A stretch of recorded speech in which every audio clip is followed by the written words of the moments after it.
Hello and welcome to Healing from Within. I am your host, Cheryl Glick, author of The Living Spirit, Answers for Healing and Infinite Love, which shares stories of spiritual awakening and communication, healing energies, miracles, and developing intuition and universal awareness. I am delighted to welcome Anthony Cummins, author of Ninja Skills, a leading expert in the discovery of the military arts of medieval Japan. Hello, Anthony, and thank you for joining us on Healing from Within today. No problem at all. Thank you very much for having me. You know, Anthony, as a Japanese Reiki master teacher, I am so delighted to learn more about the military wisdom of ancient Japan, because I still think it has a lot of relevance in our modern day political system. Anthony, as listeners of Healing from Within have come to expect over the years, my guests and I share intimate experiences and insights into human nature, from our early beginnings, from history, and from an exploration of the world of energy or spirit and physical existence. In doing so, we come to know ourselves and how we may find peace, health, and happiness through consistent seeking of higher consciousness and self-awareness.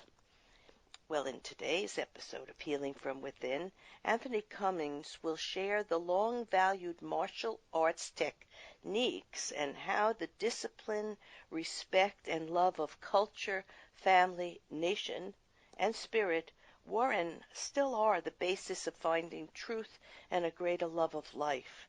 There is indeed much to learn from the ninja, Japan's devious and courageous spy commanders who followed a highly skilled but dangerous path.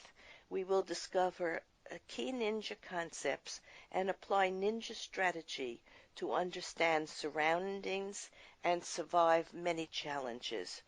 Anthony, I always love to ask my guests, because I get the most amazing answers, to think back to their childhood and remember a person, a place, an event that might have shown them or others around them the life they would pursue as adults and the values that they might hold dear as well.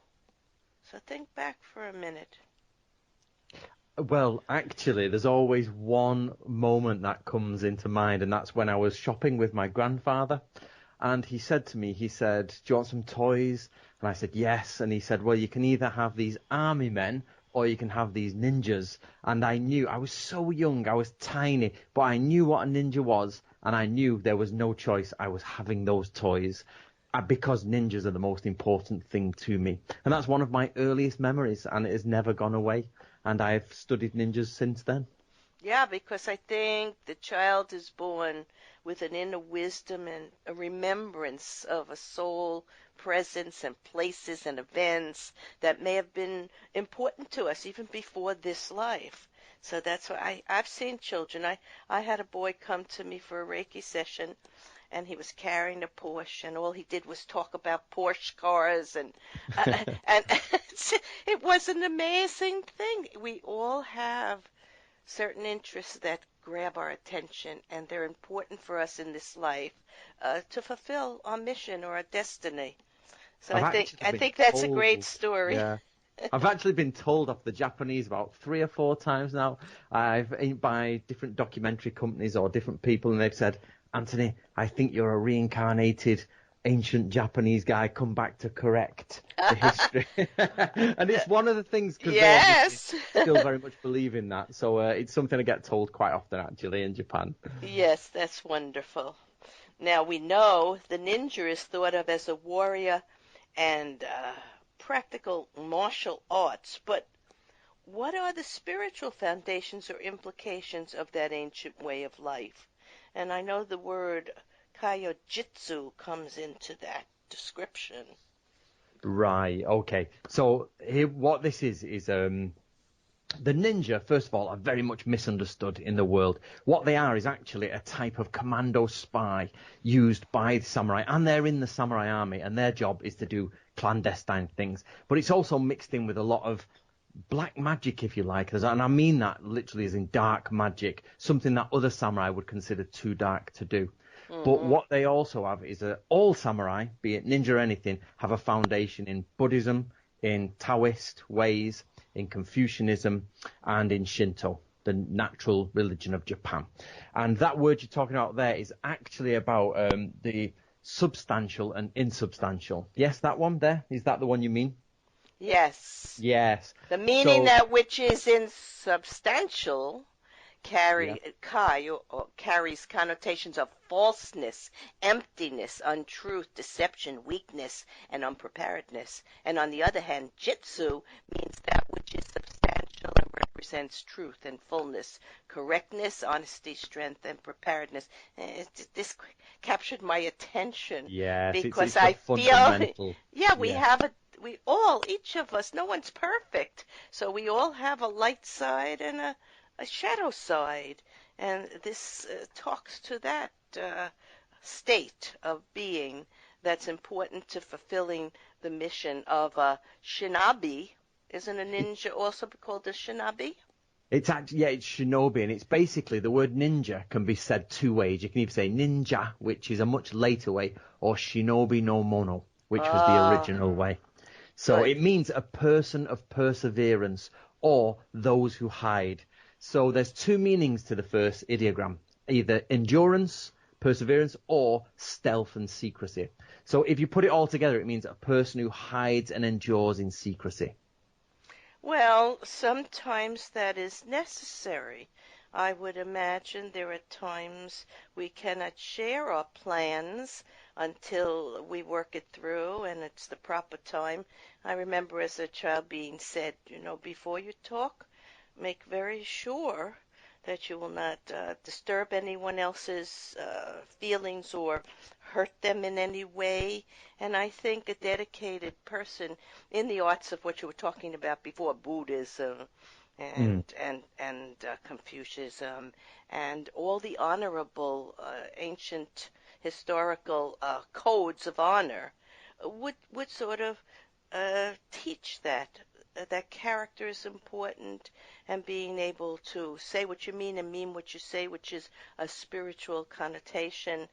So, what we're talking about here is also sounds very familiar to me. It's like what's going on in Congress now in the United States between the political parties and the media and what they're calling so much fake media.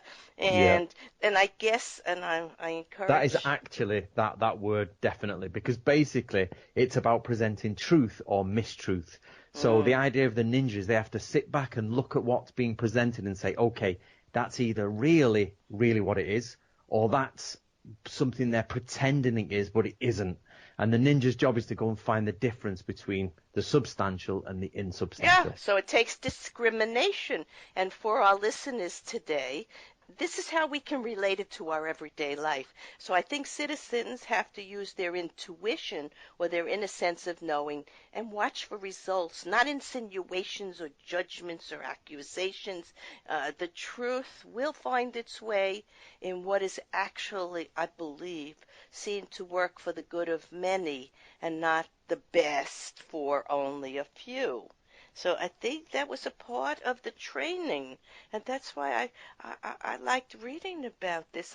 I mean, I watch movies, and I have three little grandsons, and I'm sure they're going to read your book and find it very fascinating. They're little yet, but they'll look at the Yeah. pictures, and I'll be able to go over with some of this with them. But the point being, I'm very honored to discuss this because I've not discussed this in over 700 shows, and it really, to me, brings the wisdom from spirit and the truth about what this human journey is about in order to rediscover our soul essence and remember the universal laws of energy, which might be different from the physical laws, even the laws of our country or our political systems, and to know good within us and to try to move towards that because then we will do the right thing most of the time. So I like That's reading actually what about that. Yeah.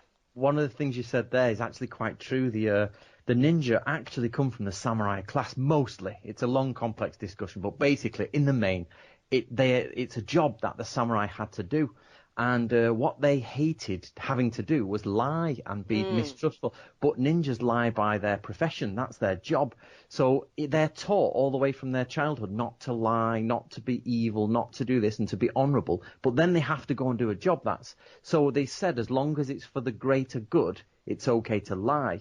But if a ninja changes their intention and does it for their own benefit, it then becomes a negative, and heaven will never reward them. And there's many ninja teachings saying that if you go off that path, heaven will come down and destroy you because you went wrong.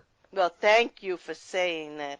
That's very important for us to remember. When things are done for the right reason, good will eventually come out of it. So how did the ninjas use astrology for their success? Right, what they would do is they have one ninja called Fujibayashi says that you should always have a map of the stars on your wall and you have to track them basically from a practical point of view.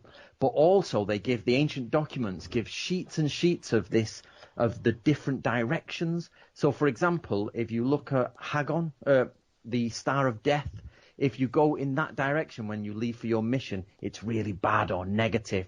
But also they had to check the stars themselves and what that meant in Chinese astrology, because obviously they use Chinese astrology in Japan, and make sure that the day they set off on was lucky, make sure they didn't do anything that was wrong on the incorrect day, and they basically kept their year going and checking if a day was positive, negative, and what were the different connotations for that day. Well, it all comes from China, basically. Yes, it was a tool. Well, there's a great deal of interconnection between that area of the world and a lot of their early belief systems. So actually, it was a tool. It was like a skill. It was like learning to use what you had at your disposal in order to achieve the best results. So I think that's great. So what is the concept of the way, and how can we tap into it today? Right, the way. Now, this obviously comes from Taoism, or Taoism, depending on which way you want to say it. And the idea is that the way, it's actually of course, Lao Tzu says that the way is indescribable. We don't know what it is. So it's actually impossible to describe. But the main point is that the way was there before time and it's there after time. And the idea is that there's a certain pathway that you should follow. Now, you can go against the pathway. You can try and swim upstream, downstream, but you'll always go the same way. But you'll cause yourself problems if you don't attune yourself with the way. So nearly all samurai had to study the way, which basically means getting your mind correct. What it says is what you do is when you have virtue and you are correct with heaven and your attitude is correct, you are following the way. But as I said, it's all about intent. So if a ninja's intent is wrong, he goes off the path. He goes off the way. Right. It's almost like it's not exactly the way of Jesus, who said the path to goodness is being aligned to spirit and the laws of energy, because the laws of physical life are somewhat different. So it's a little bit similar. Very similar. Yeah, they're very, very similar. It sort of is. So now, we know the samurai were specifically a higher social class, and the shinobi or ninja was a paid military role that could be filled by a soldier. It could be simple foot soldiers. Sometimes you wrote there were itinerant monks or actors or tradesmen who might take on a temporary assignment. Now, Yes. the true shinobi owed their entire life and allegiance to usually a single lord, sometimes for a short-term contract or even across generations. So there was a big difference with where they came from and their intent, so to put it. So, Yes. yeah, I liked reading about that. I think it's important for people to know. We need people from many different backgrounds in any army or any government or any corporation or any school, or you know, that adds to the mix of what they have to offer, and that's a good thing. That's called, I guess, diversity. Yeah, yeah, it would be called that, wouldn't it? Yeah. In modern time, that would be called Yeah. diversity. What was the ninja idea? Now, I like this a lot of having a correct mind, and how can we understand their psychology? Right, you've got to have correct mind. So this means like basically be honest within yourself. But so what we have here is, like you've just said, the ninja come from different classes. So the spy master at the top will be a highly educated person. Absolutely. You know, he's not going to be low level. He's got to be highly educated, very intelligent. But at the lowest end, those who do the really horrible stuff, the murder and the, are usually thieves that are paid to do that because they've got specific skills. So what we're saying here is that if you serve a lord, you have to do the Lord's bidding, which sometimes can be horrible. But the idea is that a lord must bring a country to peace. So any ruler who takes a country and brings it to war for no reason but personal profit is not correct. And therefore, a ninja doing that just for personal profit and not doing it to bring peace to the country is actually no longer a ninja. They're a thief, and they are twisted and maligned. And then again, it goes back to heaven will not reward. Yeah. So the leader at the top has to be perfectly straight, and the ninja has to be straight, and all of those in the military have to be straight and aligned so that everything comes back to peace. And then when peace comes, it says the samurai will prepare for the next war, but the idea is get back to peace as soon as possible. That's the ideal anyway. That's great. Which we should use today, of course. I think we're trying to in our own convoluted way. I think we're trying to have a correct mind, but there are so many conditions going on in so many different cultures. The world is a very not a very diverse place, but I think many people are awakening to their spiritual connections now. We're at a sort of tipping point, and that's why I think your book and some of these ideas are very important. A correct mind is the way to go and the way we're trying to go. So how was the yin and yang used by the ninja, and what can it teach us about balance in life? We're looking for that very much so now also. Yeah. So yin and yang, or yin and yo in Japanese, comes from the Chinese. Again, it's not all Taoist, as I say, it's a mixture of everything. But what happened at the beginning of the universe is there was, what we could say the Big Bang, but basically there was a moment where it was created and yin and yang were brought together. And then the 5 elements. And what happened is everything is yin or yang. So it's not as if the ninja used that specifically, but their entire building blocks of their life are developed on something is yin and some is yang. So when you walk forward in Japan, you're meant to walk forward with the left foot when you go to war because it's the foot of yo, it's the male foot, whereas the female foot is the right foot. And it goes that way. And then everything they do had something to do. Even the stripes on samurai helmets were yin and yang, and the armor was set so that it got power from the universe. So the ninja was well aware of everything that was yin and yang in his life.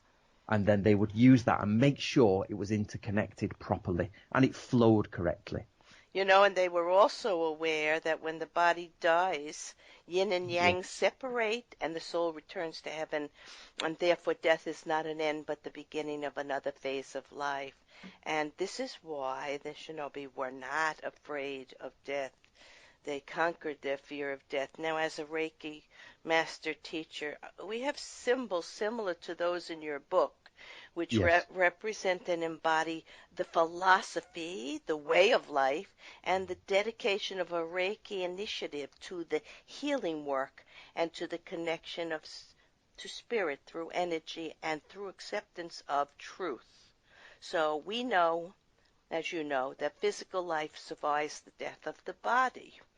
All right. Now, you mentioned that there are 3 diseases according to the shinobi. What are they, Fear, overthinking, and underestimating the enemy. If I remember that's correct. By memory, yeah, that's from memory. Sounds a bit of a test. I have it in front of me here, but yes, that they are very important things for us to think about, because many of us are allowing these 3 elements, fear, overthinking, and underestimation, to affect us in our everyday life, whether it's war or peace. It still will creep in the form of negative thinking and thoughts, because on any given day, all the energy surrounding us and the thoughts of the universe that filter through us, some 50% or more are negative, and our job in this physical world is to learn what to engage with and what not to engage with. Now, you were mentioning that the samurai and shinobi or ninja draw from different religions over time. And this is actually going on from the 9th to the 19th century, or a whole Yep. millennium. Now, you mentioned Buddhism and Confucianism and Shinto, and how in the Japanese culture, I like this. You say it is acceptable to draw insights from all these different beliefs rather than fully subscribing exclusively to one, because that's what I have learned myself through studying philosophy and religion and education. And we have to take a bit of this and a bit of that and mix it all together to come out with the truth. And I kind of liked how you described the Four Noble Truths of Buddhism and the Noble Eightfold Path, which gives us correct view and correct intention and correct speech and correct conduct and correct livelihood and correct effort, mindfulness, and meditation, because this is the way you build a character. This is the way you build a soldier or a good citizen, right? Or a Yeah. good human being and someone who's connected to the truth of the universe.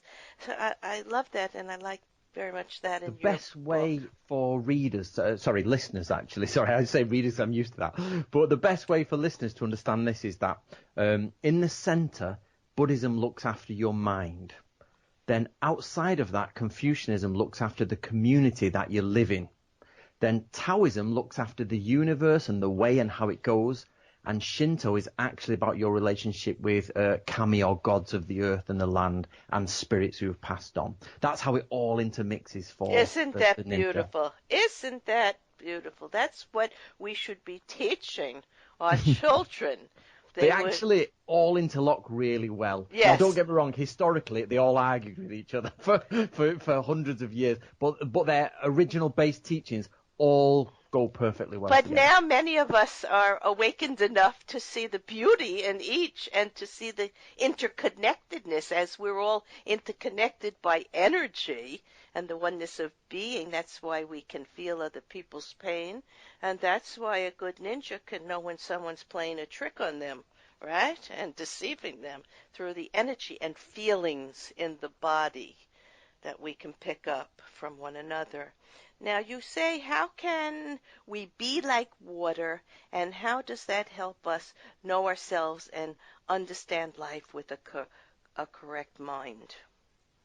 Oh, the water one. Is this the one where you shape your water to like the vessel Yes, around you? Yeah, yeah. So yes. it's a good teaching actually, and you'll have heard Bruce Lee say this. It's taken obviously from ancient Chinese literature, but it's used by the ninja. And the point is that when your mind is flexible and malleable, it can be changed. So if you go next to someone who's greedy and you spend time with people who like fast cars and gold, you will change your mind to focus on what they like. And if you go to do somebody who's really strict, you'll become stricter.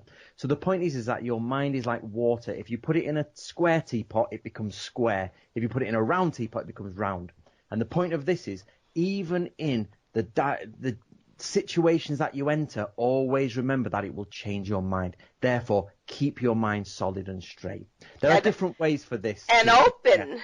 An And open open, yeah, mind yeah. is a great gift, because we have to accept change. And if we close our mind, we can't see every moment bringing a new blessing to us, a new miracle, a new idea, a new way, to understand ourselves better. So, yeah, an open mind is very important. Now, what might we consider to be the perfect shinobi or ninja? The Jonin, the greatest Yes. ninja of all time. Basically, ninjas come in three levels. You get the lowest one, you get the middle one, and then you get the highest one. The lowest ones are used for the basic tasks. But the highest one has got a list of things that are almost amazing to list, aren't there? There's lots of I information. love the list. They all demonstrate a great loyalty and courage and a record of achievement, and they're strong in their body but gentle when not in action. They have a sense of righteousness, and an absence of desire, and never forget what they owe to others. Their mental qualities, their fluency in speech and writing. They have an ability to think deeply and a fondness for learning principles and right action. I think it's amazing. It's what we would hope our children would aspire to and what we send them to school and graduate school, and, always to learn these qualities. And I find there are people like that. So it's very nice the way you described it. It's a wonderful list, isn't it? It's almost like the Yes. perfect person. It would, Well, and of course, that is what we all aim to be. Don't we? We all aim yes, to be a perfect person. we So, strive to go yeah, in that direction. Of course, we're not perfect, never can be perfect. We will, as I say, make mistakes here and there, but it's okay because we know where we wish to be with our thinking and our heart. So as long as you move a little bit closer every day, I think that's the main aim, isn't it? Keep getting closer to perfection. I would think so. You wrote something. May I read it? Yes, please do. Please do. You wrote, I guess respect for heaven, even though often shinobi live in a world of lies and deception, as most humans do. That does not mean they should be dishonest. While they may be called upon in their duty to serve and protect their clan or group, even perform evil deeds, they must maintain the strictest of moral codes in their inner life, believe in the gods, practice sincerity, cultivate their mind, and follow the way. For if they do not do this, they will fall into despair and lose the support of the gods. I probably would use the word divine for Yes. that. But that's beautiful. And how this is what people strive for, wish for, desire.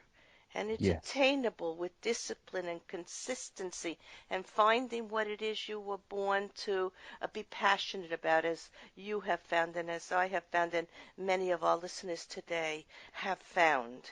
So I want to thank you, Anthony Cummins, author of Ninja Skills, for sharing a beautifully executed book of photos, history, techniques of warfare through the story of the samurai and the shinobi and ninja and the religious philosophies and ancient views that coincide with the art of living responsibly with values, spirit, and a sense of tradition, as they, like all disciplined warriors, just like master teachers, maneuver through a world of danger, protecting their inner values and the lords they represented. To find out more about training, this type of training, which can help you understand life in all aspects, go to Naturi, Naturi .co.uk. Yeah, it's it's Natori, natori.co.uk. That's it. Yeah. Oh, thank you. No problem. Or go to Amazon.com. In summarizing today's episode of Healing from Within, we have taken an inside look at the world of ninja skills, talents, responsibilities, goals, and ultimately the way or path they follow to know life and themselves in a disciplined and honorable way with respect for life, heaven, and earth, and to truly live with a code of honor. We learned how, like fire and water, shinobi or ninjas must look upon all friends or foe as either a treasure or a hazard, bringing either bounty or destruction. In learning how to survive well, it helps us to make choices that honor our innate soul wisdom, our families, our workplaces, our children, and to adapt to a flow in life without fear and limitation. For if one knows the value of nature, man, and God, they will always proceed to walk the way of the ninja and find life to be filled with mysteries and delight beyond their challenges. I am your host, Cheryl Glick, and I invite you to visit my website, CherylGlick.com, to hear leaders in the metaphysical fields of science, spirituality, education, martial arts, and energy work as we seek answers for living well in our ever-changing world of thoughts and realities. Shows may also be heard on webtalkradio.net and dreamvision7radio.com. Thank you.